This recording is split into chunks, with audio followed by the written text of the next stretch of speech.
Okay, if you were absent for the 11.4b notes, it's just an extension of writing equations of circles, but now we're going to write the equation when given expanded form. So let's just kind of review some things, some facts we have to know about circles. When you're writing the equation, it always will have the form, the equation form for a circle is x minus h, parentheses squared, plus y minus k, parentheses squared, equals to the r, which is your radius, parentheses squared.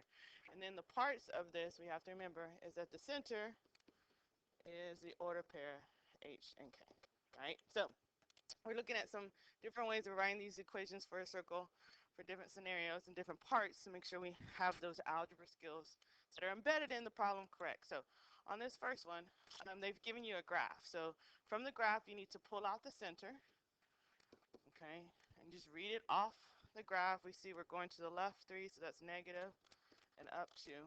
So the center is negative 3, 2. And then from the graph, you also want to pull out what the length of the radius is. Now, you can only do that if it's a vertical. You can count it and say, get a nice, easy number. If the radius is a vertical, perfect vertical or horizontal line. So if I look right here, I know they already gave me a point. Radius is the distance from the center to the point on the circle. So I could draw that radius there.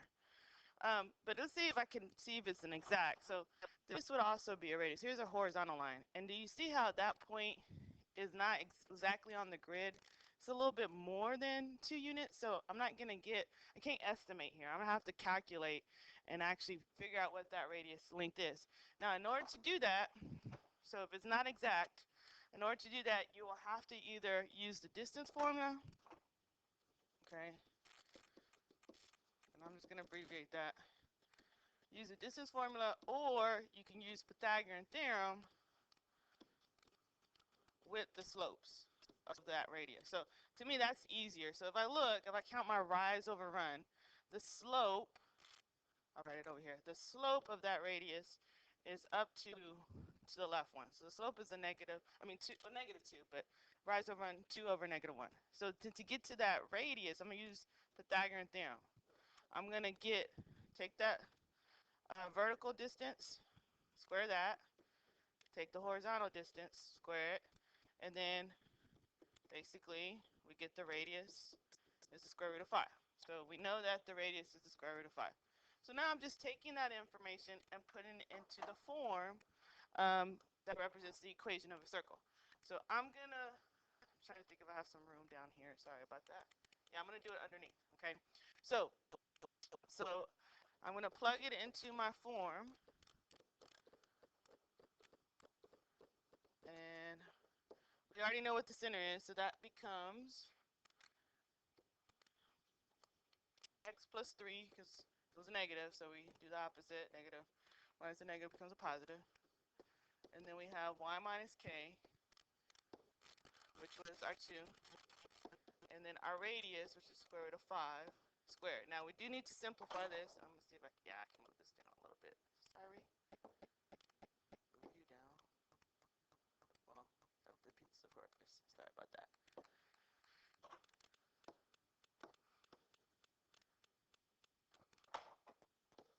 All right, well, I was trying to make more room. I didn't want it to overlap. So if you square a radical, you should know automatically what happens whenever you square a radical. This one does not have a coefficient, so we should just get rid of the radical, and your answer is just the radicand, the number inside the radical symbol. So our final answer is just really x plus 3, parentheses squared, plus y minus 2, parentheses squared, equals 5. Okay? So we're going to make sure we understand how to do that correctly. Now, another type of problem that requires you to write the equation of a circle is when I give you the center and the radius. So we already have the parts we need to plug in, and we're just going to go straight to plugging that into the form. So this would be x plus 10, parentheses squared, plus y plus 4, parentheses squared, equals 3 root 7, parentheses squared. Now, this is what I'm talking about, making sure we square that radical correctly. This is saying, because you have an exponent 2, saying you have 2 factors of this term. So that means we have 3 square root of 7 times 3 square root of 7. Some of you already know the rule how this happens. Basically, the 3's get squared because we're squaring both terms. We're squaring the 3 on the outside, the coefficient, and you're squaring the radical 7. And we just did that with the square root of 5. So this actually becomes 9 times 7. So when we simplify this, our final answer is x plus 10 parentheses squared plus y plus 4 parentheses squared equals 63. That is the equation. Okay? So don't mess up. And then guys, that's what I'm saying. Your calculator will do this for you. I know some of you, if I have parentheses, put everything in the parentheses. We had 3 to the square root of 7. Then I'll go outside the parentheses, square it. There's my exponent on the outside of the parentheses, just like I wrote it. Hit enter, boom. Use your calculator. Use it to check and make sure you're doing things correctly, okay? Thank you. So now the last one, I give you the equation. I want you to give me the center and the radius. So you got to pull it out of the form. Our center here would be, well, we don't have a minus h here, so that means that's going to be 0. And this would have to be, since it's minus 1, 1. So there's our center. And our radius is the square. Remember, this is r squared. So you take the square root of that. All right, we got that down. All right, so now we're going to go into writing equations. This is the second part.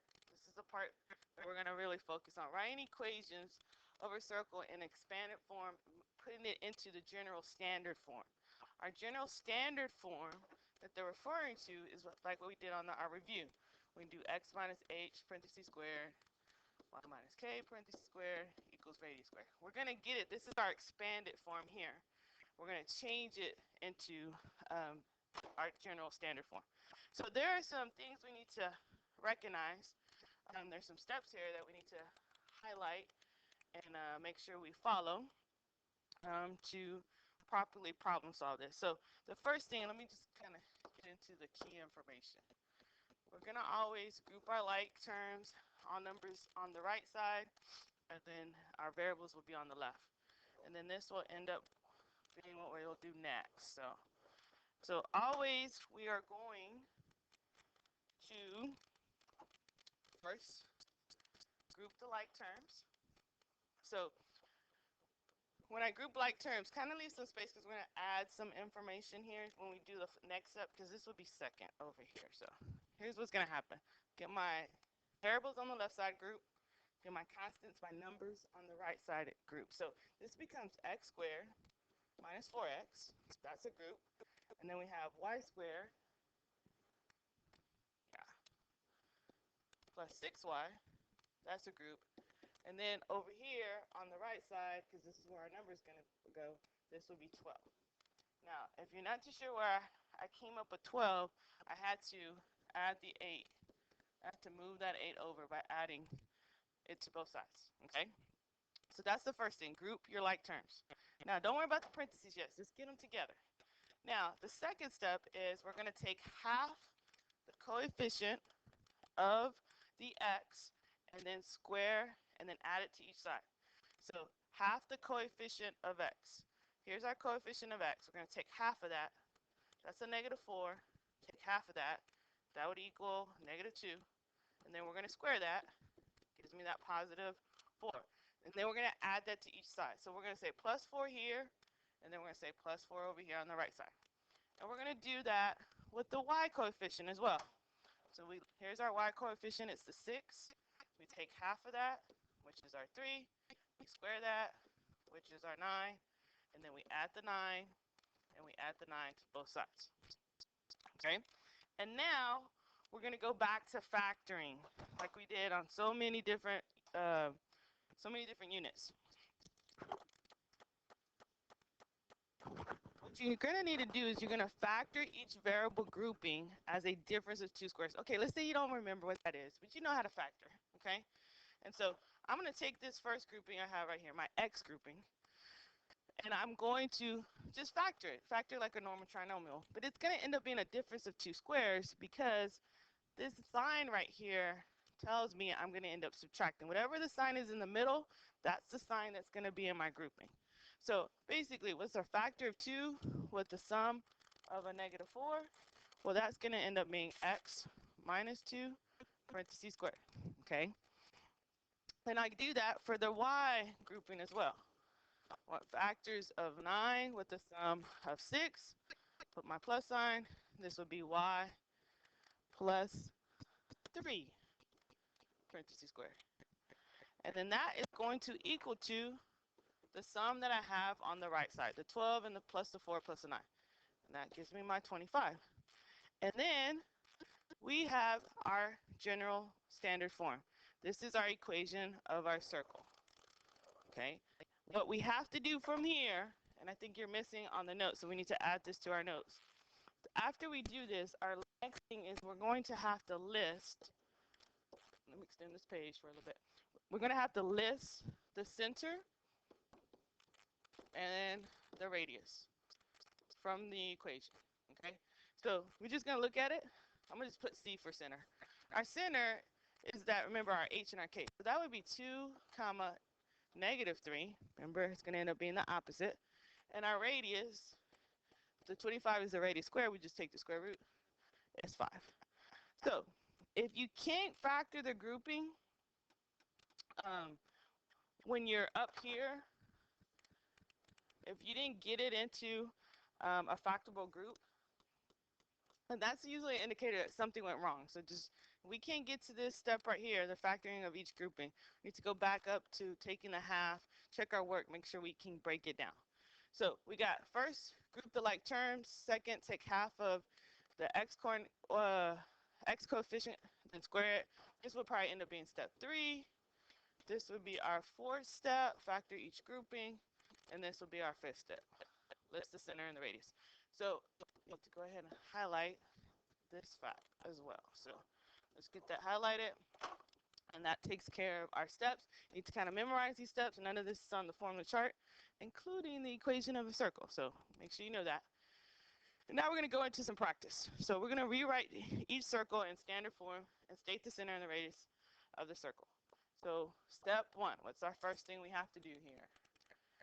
Yep, let's get our groups, our terms that like terms together, get our constants, our numbers on the right side. So we should have x squared minus 2x. I'm going to put that together. I'm going to leave some space because we're going to do some steps in between. And then I'm going to have y squared plus a 10y. Good. And then we have to put our constants on the other side. Hopefully you see it's 72. Because since I have plus 5, I have to subtract that 5 from both sides. We got 72. So that takes care of the first step. Second step. That's when we are going to take half of the x coefficient. That's our coefficient. So I take half of that. Oops. Which equals a negative 1 squared. That's just a positive 1. So now I'm adding that 1 to my x grouping and adding it to my number on the right side. Now we're going to take half of the y coefficient and square it. There's my y coefficient at 10. Take half of that. It's 5. We square it. 25.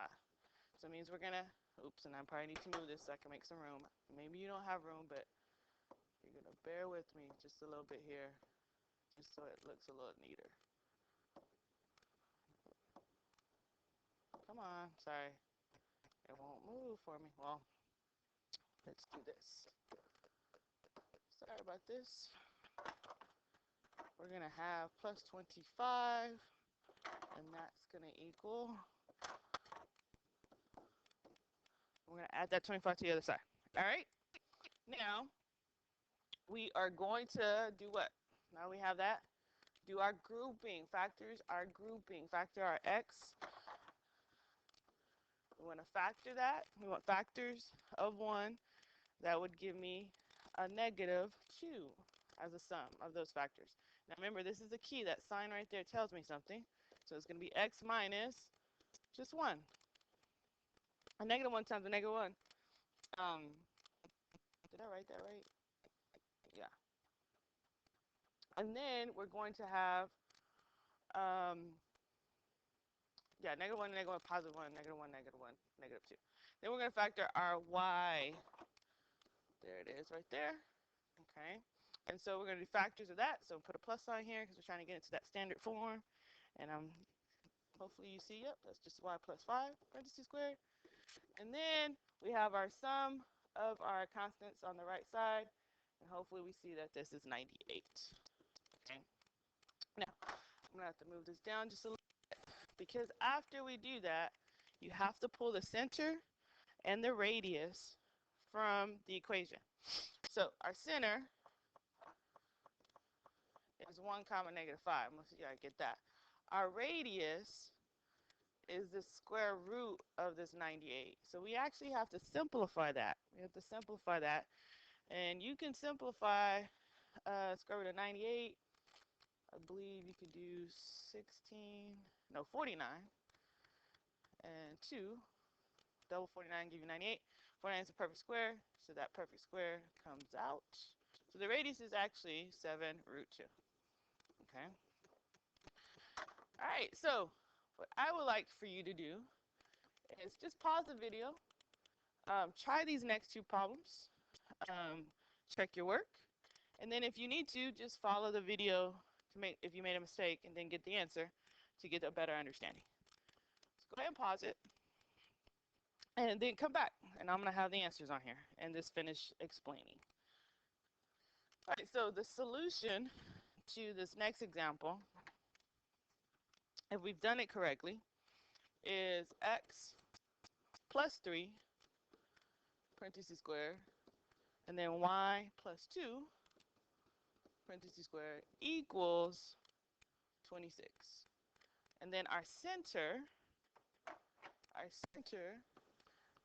that's what I'm using for C, is negative 3, negative 2. And our radius is just the square root of 26. That can't be simplified. And then the answer to the third one, let's extend this page, go up a little bit. Extend some more, sorry. The answer to this one, we should have x minus 4 parentheses square plus y minus 1 parentheses square equals 22. And then our center is 4 comma 1, and our radius is the square root of 22. All right, so if you didn't get those answers, then just continue to watch, please, because I'm going to go over and make sure you went through your steps correctly to get it done. Hold on just a second. All right, so let's just check to see if you went through your steps correctly for the second one. All right, so the first thing, remember, we have to group our like terms. So we should have x squared plus 6x, and then we should have y squared plus 4y. Then we should have an equal sign, and we should have 16. Oops, I messed up. It's not 16. What should it be? It should be 13, because we had to subtract on both sides. Okay, sorry about that. Now, from there, we are going to take the square root of half the coefficient of each x and y term. So, there's the coefficient of x is a 6. 6 divided by 2 is 3. We square that. Yep, that is 9. You know that mentally. I know you can start doing that mentally, so I'm just going to do that with you. So we're going to say plus 9 here. Whatever I do to one side, I do to the other side. So plus 9 there. And then we are going to do the same thing with our y's. So half of 4, 2 squared, we get 4 again. So plus 4, plus 4. Okay? Now we're going to go to our grouping. We're going to group our x terms and then factor that grouping. So I'm going to go ahead and erase that work that I did and just go into factoring that grouping. This will end up being x plus 3 parentheses square. And then we're going to factor the y grouping. This will end up being y plus 2 parentheses square. And then we're just going to have to combine our like terms, our constants on the right. When we add that together, we get 26. Okay? And now we're just pulling out the center and the radius. Excuse me, which you've done on previous problems. All right, so let's check the work for this last one. Okay, I probably should have minimized this a little bit. It's kind of big, huh? All right, now, same thing. Group your x terms together. Don't forget those signs. Sometimes maybe we miss a sign. That might help. That might cause an error. Our y terms, y squared minus 2y. And that's going to equal to Remember, we're going to put our constants on the right side, so this should be 5. All right, and then we're going to do our x coefficient and our y coefficient. So we're taking half the 8, and then we're squaring that. So that's plus 16. Whatever I do add to the left, I got to add to the right. And then we are, sorry, I'm just making some room. Then we're doing the same thing for the y coefficient. So half of a negative 2 is a negative 1, but when we square it, it becomes a positive 1. Positive 1. So add to the left, add to the right. And then we're going to factor our groupings. Factor the x grouping, so this becomes x minus 4 parentheses square. And then we're going to factor the y grouping. That becomes y minus 1 parentheses square. And that's going to equal to add our constants together, and we get 22. And now we can pull out our center and our radius. All right, so if you're having any difficulties or after going over this video or completing the mixed practice which you have on the next page. So if we go here, this ends up becoming, sorry, if it lets me go. No, it's pausing. Okay, I apologize. But flip your paper over. You should see the spiral check on the circles. I can't really show that on the video right now, but that is for you to check for your understanding. It's dealing with all types of problems with the circle. And so use your notes and be ready to check it on Monday. Thanks.